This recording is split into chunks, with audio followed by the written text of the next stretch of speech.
Afternoon, guys. Welcome to the Hardcore Punk Project. This is Ben hanging with you on the X. Today I will be talking with the band Fiuran. Welcome and thanks for joining me. We have Krista. Hi there. We have Rick. Hiya. And Andrew. Hello. Randy is not present, unfortunately. So how are you guys today? Doing pretty good here. Enjoying the nice sunny weather in Ottawa. Doing great, Ben. Thanks. How are you? I'm great. Yeah, same here. All good except I lost video. Okay. Are you okay being interviewed by a teenager? Oh, Definitely. Sure. Can you tell us a bit about your band Fiuran? So the band formed in 2016, and we originally had different members at the outset. So Randy and I are the two remaining original members of the band. Randy he was looking to form a group to focus on performing Celtic rock music, essentially.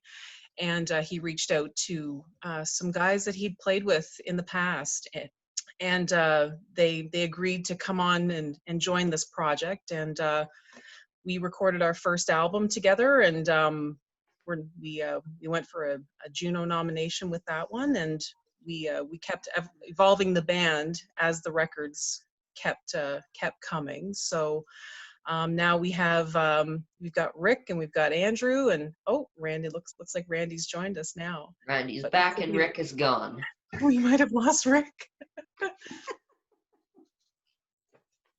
You're on mute, Randy. We can't hear you.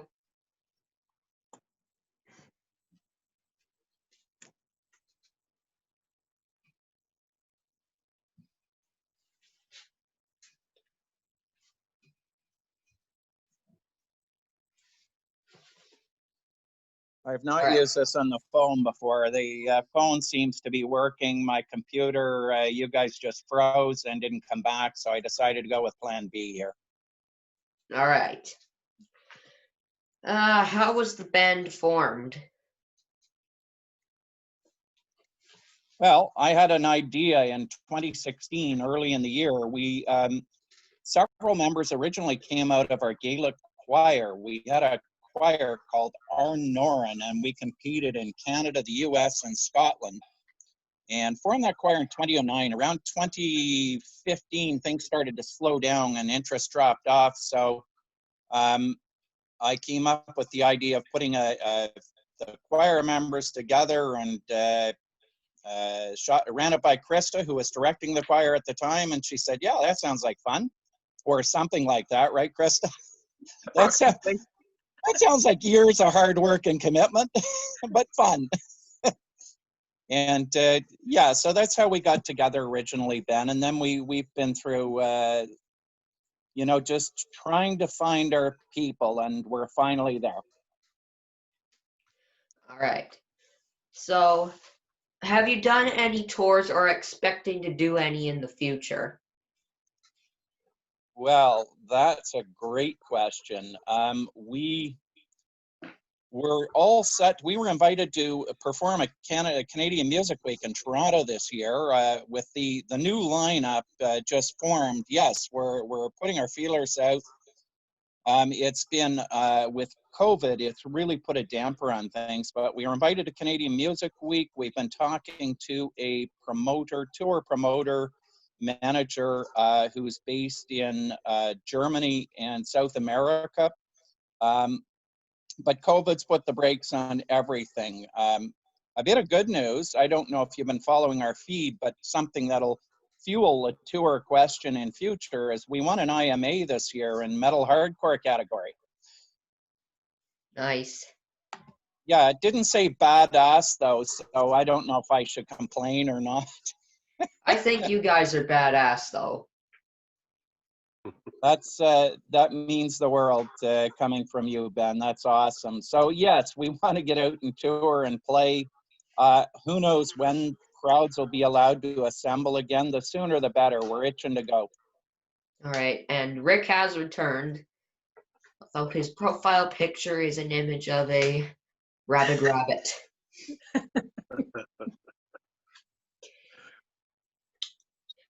If you're going to do any tours, is Kamloops on your radar?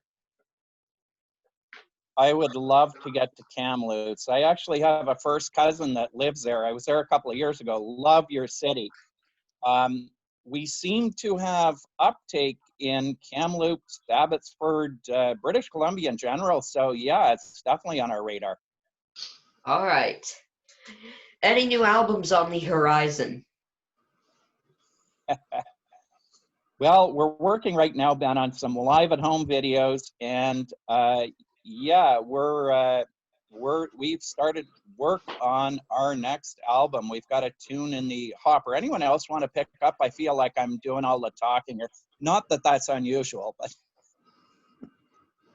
Well, I mean, the short answer is yeah, we're working on our next album. So we're in the creating process right now and working on arrangements and creating new content. So it's a fun time, you know, something to give this whole quarantine a little bit more excitement. All right. That's great. Who are your biggest inspirations in terms of music?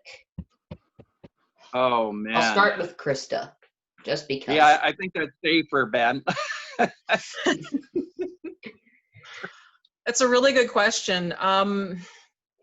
I enjoy listening to a lot of different things. As far as direct influence, I can't really list any, but I mean, there's certainly certain musicians that I admire, either just the way that they tell a story through singing or the sound of their voice. So I won't give a very specific answer, but I get inspiration from a lot of different sources.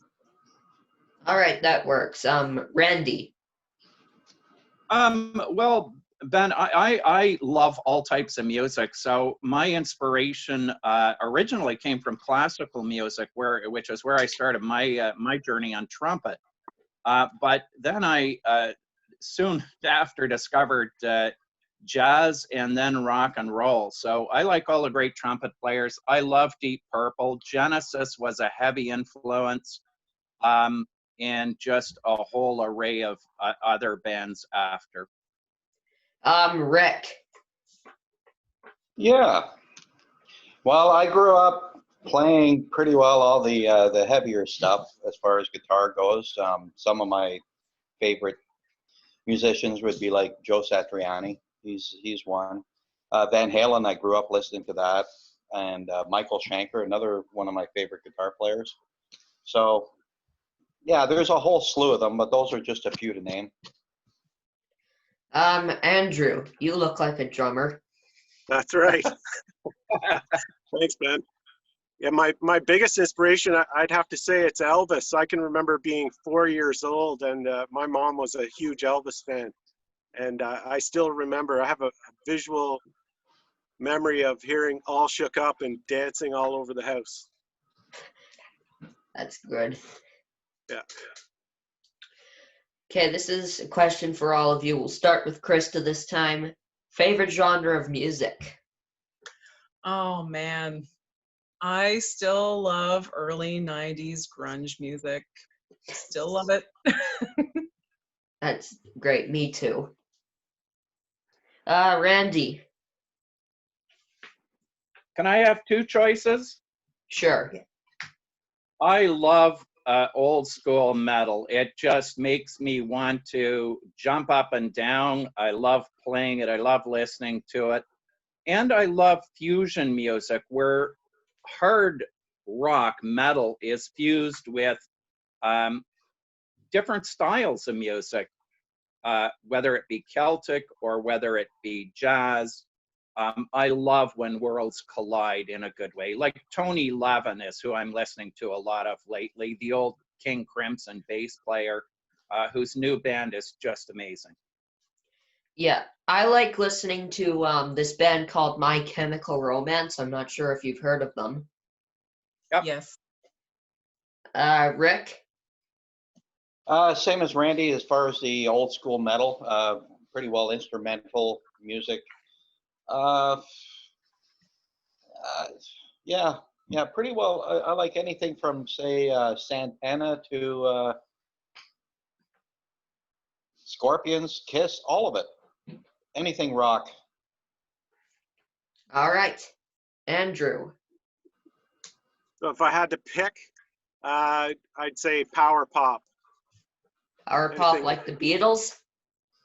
Yeah, I was a big fan of TPOH. I'm a big fan. That kind of music. All right. This is a question directed towards Rick in particular, since he's the guitarist. Favorite guitar brand? Well, Gibson, yeah. Ibanez, another one. I have quite a few different types, but yeah, Gibson, uh, Ibanez. I have Fenders. I've got PBs, a bunch of them, but yeah, they're my favorites. All right. I have a lot of guitars, but most of them are Fender. I want to get a Gibson, but I can't. They're too expensive. Yeah, I know. And this is directed towards Krista, since are you the songwriter or no?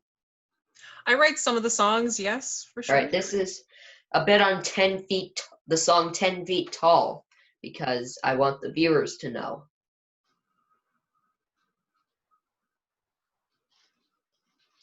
Oh, do you want to know about Yes, the the inspiration song. for the song? Yes, we Oh, like. okay. Well, the song was inspired by the words were inspired by, sadly enough, the loss of my mom.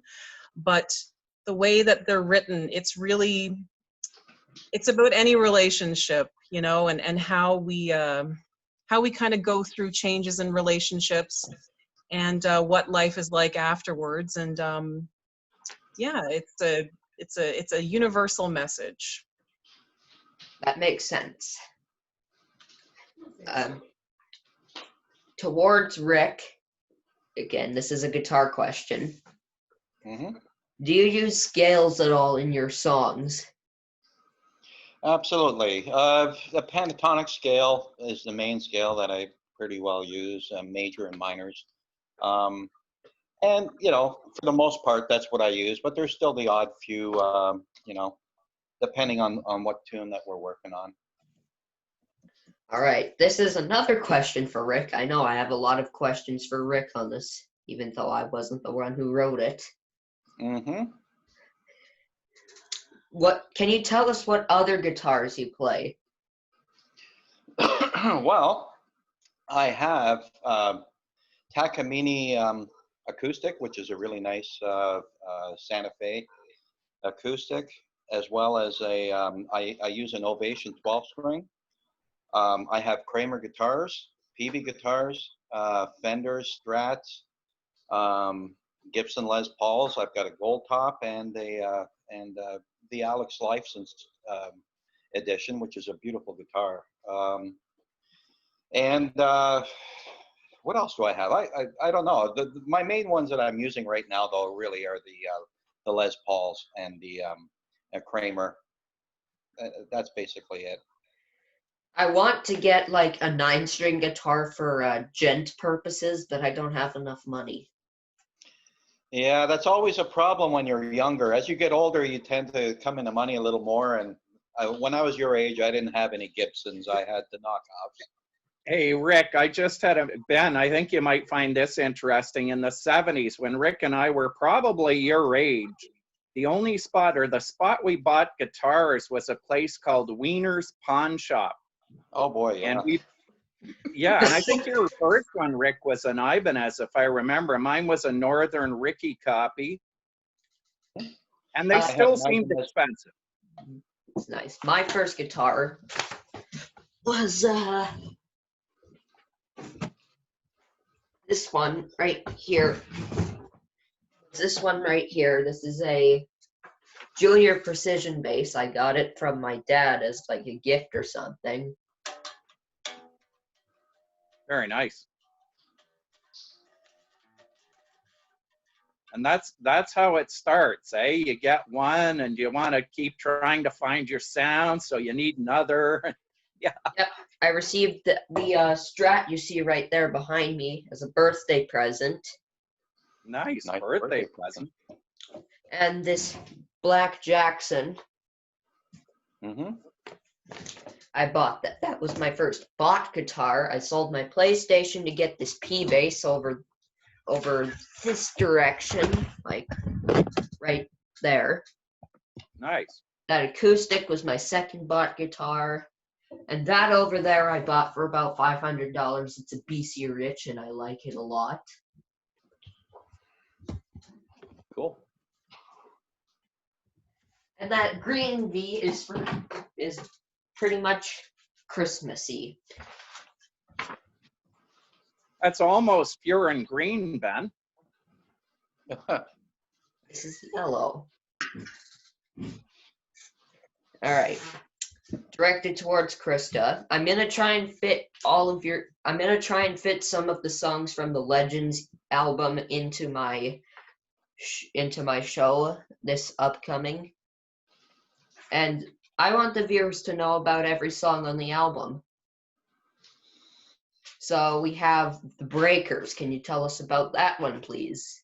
So that was a song that was written to tell the story of Finn McCool, and I'm going to give Randy all the credit on this one for doing a lot of research on the legend itself, and the song came together with all of us contributing to it. But it's meant to tell the story of Finn McCool. All right. Actually, the original guitar lick for that, Ben, I wrote. My son plays guitar too, and he had just got this guitar. Have you ever heard of a Honeytone amp? Oh, sorry, I didn't hear you there. It's about 4 inches by 4 inches, but it has this really wicked. A micro amp. Yeah, it's called a Honeytone, but it is a micro amp, definitely. But it sounded totally awesome. So that's where the original noodle for the part came. Before we call it Fiuranizing it, where we all get involved in polishing and making it into our finished product. All right, I have a micro amp too. It's right over here. Do you have a pig nose? It's not that big. This is right here. Very cool. This is called the Nux Mighty Light. It's portable. It has like a 4-inch little speaker inside. It weighs barely anything.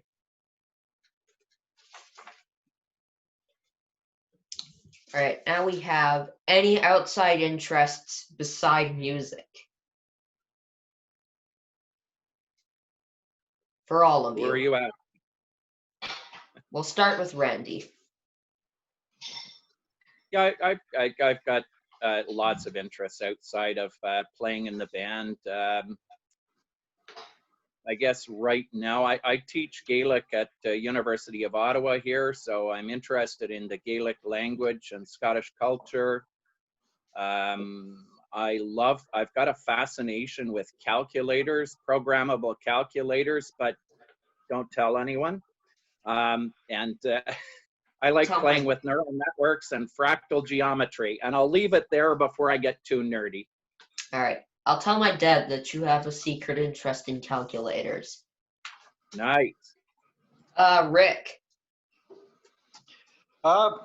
Music. Pretty well. Music and movies.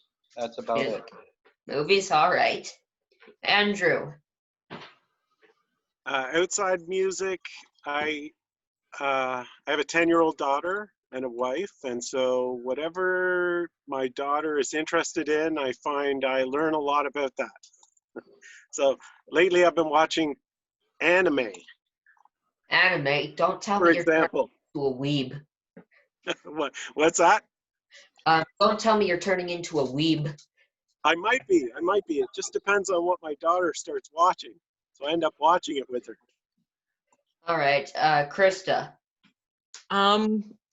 Well, music forms, it takes up a lot of my free time, but other than that, I really enjoy doing sort of handicrafts. I make jewelry. I also been really enjoying doing some crochet lately.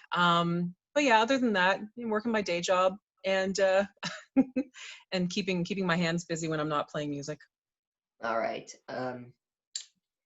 This is another question about a song on the album. We have An Unjust Farewell to Aaron, which is an instrumental. What was the inspiration for this song? Well, I also teach bagpipes outside of the band, and I run a bagpipe school, which has moved entirely online right now. So I think this tune, as tunes on other albums, really mixes an ancient art form with a good rocky edge that turned into, this time, actually almost a ska feel in the middle. Now, one of my students is playing, I play the opening, I play the opening through a series of pedals. I had absolute blast doing this ancient song that is about, or tune that's about, someone who was wrongly incarcerated and sentenced to live out their life on a rock outside Edinburgh. You're talking about Bass Rock, right? I am exactly. You're well educated. So it's about Bass Rock. So this Pibroch leads through this series. I'm trying on the pipes to communicate the frustration and the injustice apart from playing the traditional piece. And that leads into the second piece, which is one of my students playing the small pipes, a reel called A Farewell to Aaron. All right. Can you share something about the band that no one knows? Something we can say on the air. Yes, make sure it's appropriate or I'll have to edit all of it. Trust me, no one wants to be edited. No, and we're pretty I was going to say normal. I don't think that's the right word, but we're pretty legal people. Something that people don't know. Wow. Ben, you know what? I just want to compliment you, and I don't know if this will go in or out, but you are a really good interviewer. Thank you. You do a lot better than some of the adults that interview us. You're really, really good. Thanks. I come up with all the questions I can. Sometimes with a bit of help from my dad. You're really good. So any ideas? What does someone not know about us? I don't know. Krista, something from, no, that's not this band. We're just in our present form. Okay. Geez, That's a good question. That's a really good question.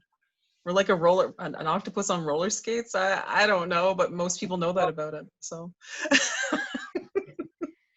something that nobody knows about me, except for my parents, of course. I have a secret passion for sitcoms. What's your favorite one? Right now, I watched the whole Fresh Prince of Bel-Air series. Oh, I still have, right over there in the corner, I have Jazzy Jeff and the Fresh Prince. DJ Jazzy Jeff and the Fresh Prince, I've got tapes. I used to love, and I still do enjoy the music. I've got them right there. All right. Nice. Well, that's really what nobody knows about me.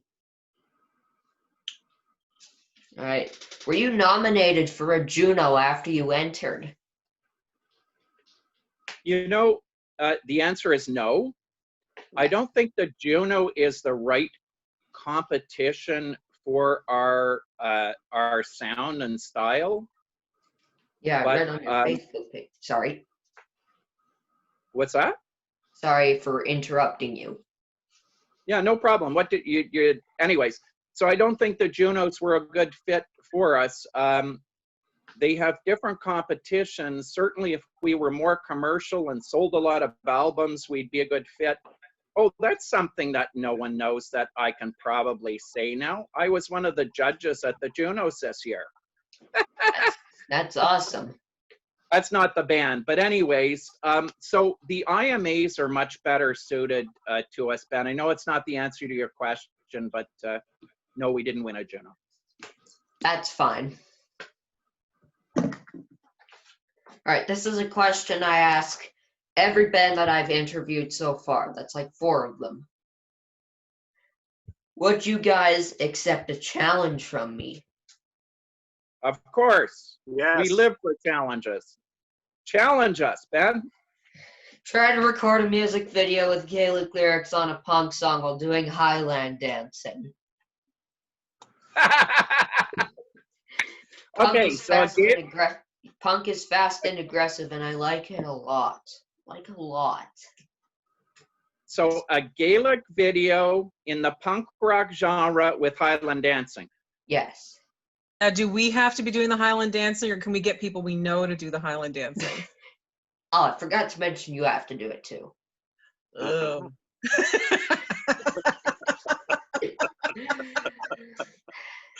I can make the hands. I think he was speaking. I think he was speaking to you, Krista.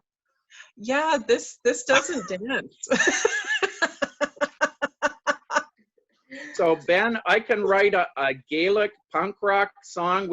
Does it matter how long it is? Nope. Nope. And do you want a theme? No, it doesn't matter. Just come up with something. Okay, so the buzzing sound of mosquitoes is really bothering me, and I think it may be a government conspiracy. How's that?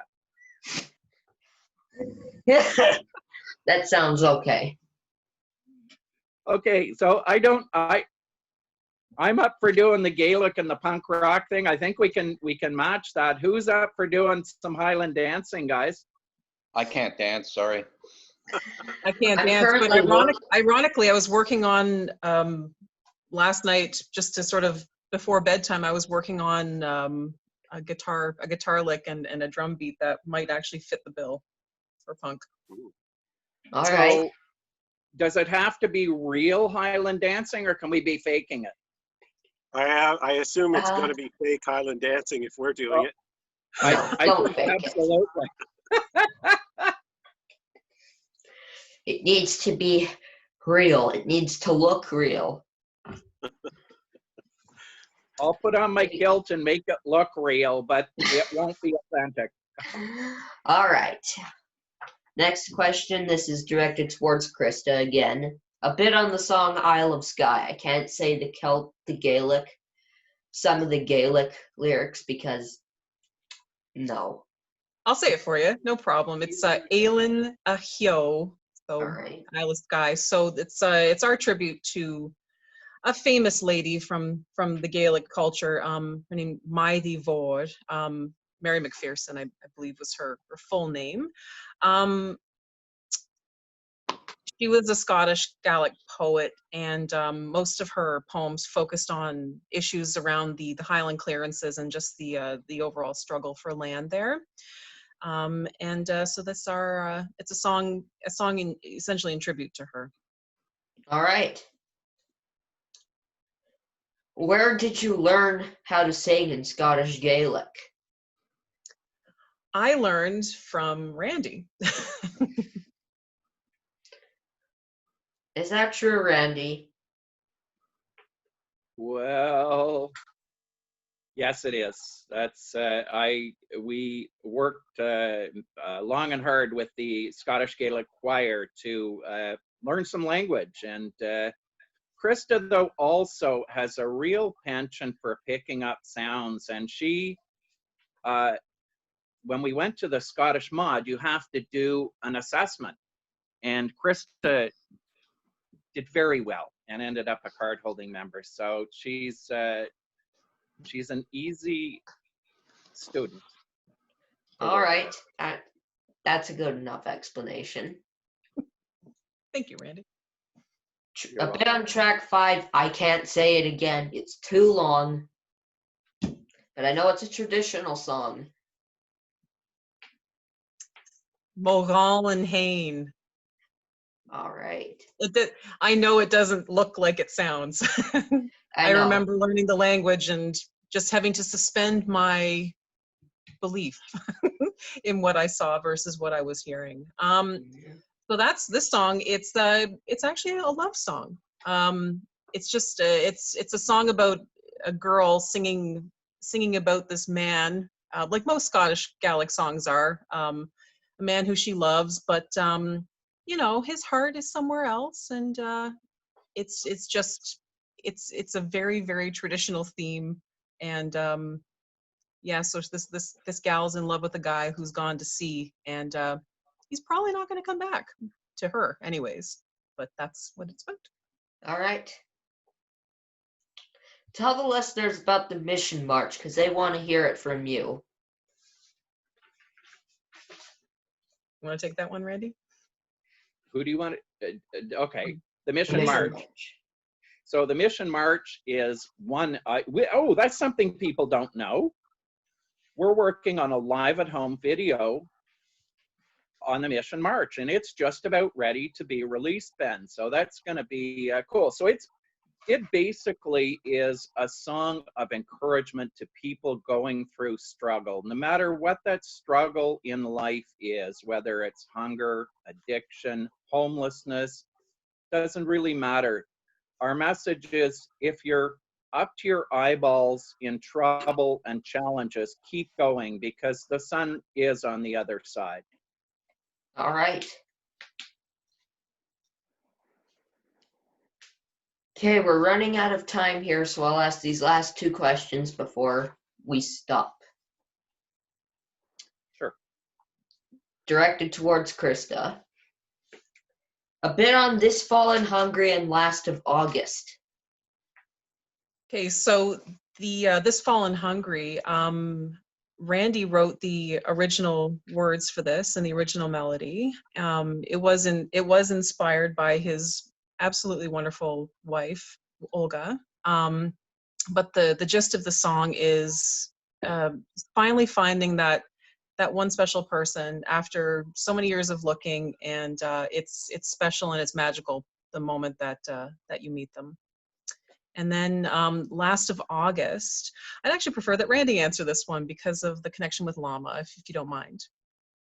Yeah, and I you know, it's the Mission March is a nice segue into Last of August. Lama was a close friend of my wife in Ukraine and had a very, very difficult life, and died young. I had the honor and privilege to meet and spend time with Lama, and Alyek was his name. Lama was sort of his nickname, and what a songwriter. This guy, absolutely, Andrew, you would have gotten along with him. He loved the Beatles. He knew every Beatles song, and I think it sort of shows. So as a tribute to Alyek after his passing away, we wanted to Fiuranize or take one of his songs and wrap it in the Fiuran wrapper as something that would exist in perpetuity, with a nod to his wonderful talent, despite his life circumstance. That's sad. It is very sad. All right, the last question we have is, tell us about, can't say the Celtic, I mean, not the Celtic, the Gaelic lyrics, but I'll use the translations. When I was young and listened to the sea. Krista. So I'll take When I Was Young, and Randy, you can take Éist dí Siomhúr. So Nuair a bhá och, When I Was Young. So it's a song that was based on a poem, actually, that Randy had written for one of our mod competitions, and he won. I won a medal for that poem. He won a medal for writing the poem, which was a lovely honor for that work. But it's the song's about our perception of youth and how things were when we experienced them for the first time, and how that changes as we get a little bit older. All right, Randy.